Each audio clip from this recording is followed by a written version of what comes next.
दोस्तों जय Hind. Rajesh law centre में आपका स्वागत है। जैसा कि आप लोग जानते हैं, एपीओ के प्रीलिम की तैयारी के लिए जो जीएस का पेपर है उसकी तैयारी कराई जा रही है। उसी क्रम में हम आगे बढ़ते हुए आज जो ऐतिहासिक ग्रंथ और विदेशी विवरण हैं उनके बारे में पढ़ेंगे। उससे पहले मैं एक बात ये बताना चाहता हूँ कि जो एपीओ की जो प्रारंभिक परीक्षा होती है उसमें जीएस का बहुत ही ज़्यादा महत्वपूर्ण रोल होता है, क्योंकि विधि का प्रश्न और जीएस का प्रश्न दोनों के लिए ही इसमें समान अंक होते हैं, दोनों के लिए 1 नंबर ही का क्वेश्चन आता है। लेकिन जब हम पीसीएसजे की परीक्षा देते हैं उसमें विधि का जो क्वेश्चन होता है वो 2 मार्क्स होता है। तो इसमें जो जीएस का रोल होता है काफ़ी ज़्यादा बढ़ जाता है। तो आइए आगे देखते हैं। कल हमने धार्मिक ग्रंथ तक के बारे में चर्चा कर ली थी। आज हम ऐतिहासिक ग्रंथ पर चर्चा करते हैं। आगे बढ़ने से पहले आपसे कहना चाहेंगे कि आप चैनल को सब्सक्राइब करें और वीडियो को लाइक करें। आइए आगे बढ़ते हैं। ऐतिहासिक ग्रंथ में सबसे महत्वपूर्ण है अर्थशास्त्र, गार्गी संहिता, राजतरंगिणी और जो अष्टाध्यायी, हर्षचरित, मुद्रा राक्षस और संगम साहित्य। जो अर्थशास्त्र है इससे हमें मौर्यकालीन समाज के बारे में बहुत ही ज़्यादा महत्वपूर्ण जानकारी मिलती है। अगला है गार्गी संहिता। गार्गी संहिता से जो भारत पर यवन आक्रमण हुआ था उस विषय में काफ़ी महत्वपूर्ण जानकारी हमें प्राप्त होती है। राजतरंगिणी, राजतरंगिणी से हमें जो कश्मीर का इतिहास है और राजतरंगिणी से ही जो भारत का इतिहास है वो क्रमबद्ध तरीके से लिखा गया था। इससे पहले ना कोई समय था, ना डेट पता होती थी, जो जैसे पाता था वैसे लिख देता था। लेकिन जो राजतरंगिणी है इसी में क्रमबद्ध तरीके से वंशावली जो दी गई है वो क्रमबद्ध तरीके से दी गई है। अष्टाध्यायी, अष्टाध्यायी में मौर्य काल से पूर्व भारत का जो राजनीतिक, धार्मिक और जो सामाजिक व्यवस्था थी उसके बारे में बहुत अच्छा प्रकाश पड़ता है। और जो ये पुस्तकें लिखी गई हैं इनके जो लेखक हैं वो बहुत ही ज़्यादा महत्वपूर्ण हैं, जिसके बारे में हम आगे वीडियो में चर्चा करेंगे।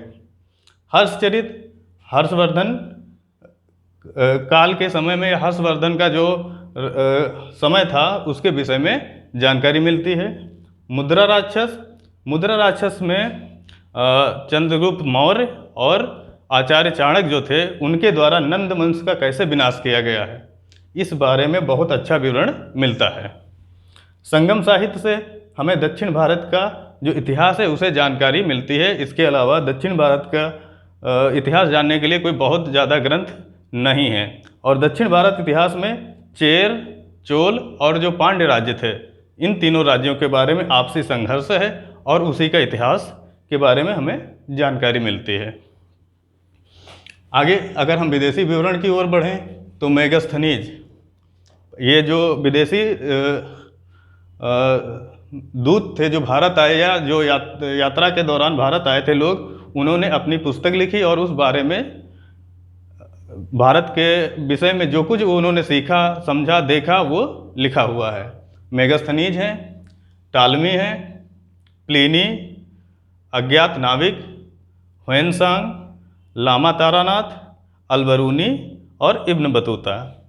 मेगास्थनीज जो है ये सिकंदर के समय भारत आया था और इसने एक पुस्तक लिखी इंडिका, और इससे हमें मौर्य काल के विषय में या मौर्य काल के समय का, उससे पहले जो नंद वंश का समय था उस संबंध में बहुत ही अच्छी जानकारी प्राप्त होती है।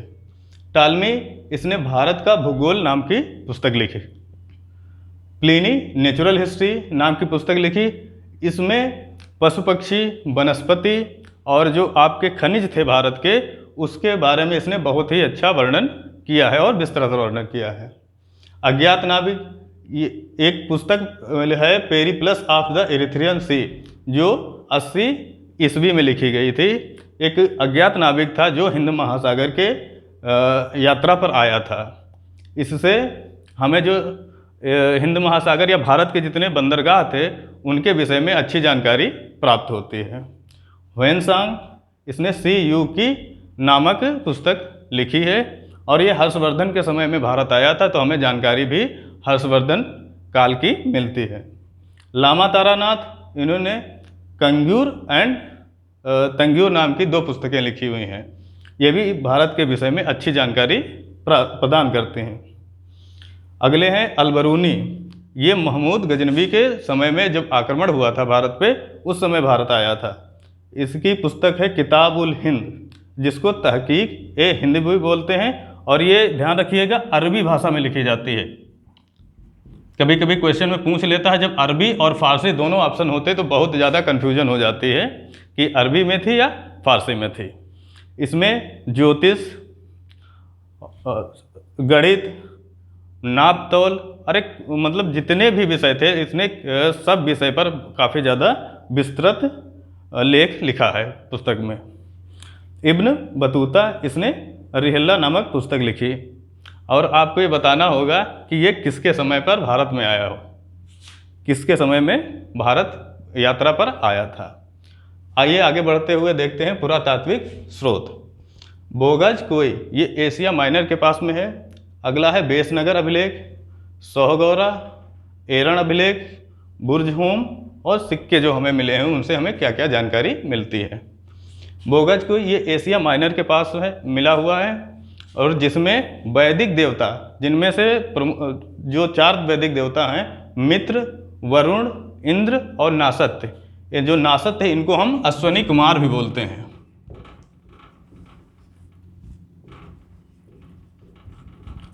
जो एक डॉक्टर या चिकित्सक होते हैं उनका वर्णन किया गया कि जो एक चिकित्सक थे, ठीक है। बेसनगर अभिलेख, इससे भागवत धर्म का उदय के बारे में जानकारी मिलती है, और ये बेसनगर जो है विदिशा के पास है, आपका जो है मध्य प्रदेश। और भागवत धर्म का जो आदि प्रवर्तक है भगवान कृष्ण को माना जाता है। सोहगौरा अभिलेख, इससे दुर्भिक्ष की जानकारी मिलती है। दुर्भिक्ष मतलब अकाल जब पड़ जाता है, जो इस समय जो भिक्षा मांगने वाले होते, लोगों के पास इतना भी कुछ नहीं होता कि वो भिक्षा मांगने वालों को भिक्षा दे सकें, उसको दुर्भिक्ष बोलते हैं। अगला अभिलेख है एरन अभिलेख, जिससे सती प्रथा का प्रथम लिखित साक्ष्य मिलता है। ये भानुगुप्त के समय का है। अगला है बुर्जहोम। बुर्जहोम से हमें ये कश्मीर में है, और वहाँ पर जो बुर्जहोम में जो घर बनाए गए हैं वो गर्त होम बनाए गए, मतलब गड्ढा बना के लोग घर बनाते थे नीचे, और वहाँ से मनुष्य और कुत्ते की अस्थियाँ एक ही कब्र से मिली हुई हैं।